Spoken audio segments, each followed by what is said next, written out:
Ինչ տրամադրություն էր, երբ ասում էին, որ թող փորձի հարցակվի։ Մենք ոչ միայն կդիմադրենք, այլև առաջ կգնանք։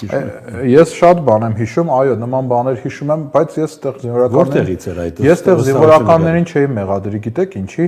գործող վարչապետը հիշում եք ժամանակին, երբ որ ասեց հանրահայտ խոսքերը Դավիթ Տոնոյանը նոր պատերազմներ, նոր տարածքներ, հիշում եք դրանից հետո երբ որ ողբերգական պատերազմը եղավ,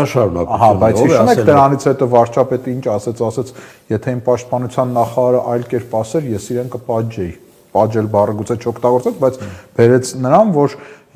ես իմ քաղաքականությունը եւ իմ ամեն ինչն է։ Հիմա գիտեք, զինվորականը պետք է միշտ այդպես խոսի։ Ինքս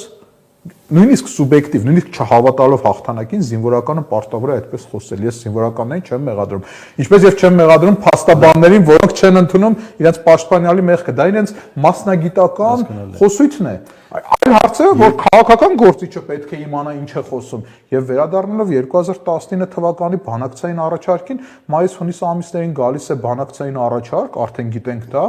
մենք օֆիցիալ չգիտենք ինչ է մեր պատասխանը եւ 2019 թվականի օգոստոսին ինչ է լինում, Արցախը, Հայաստանը եւ վերջ Արցախի Ստեփանակերտի հրապարակով։ Հիմա Ալիև եւ բանակցային կողմերը կարող էին համարել, որ սա պատասխան է գարնանային առաջարկին։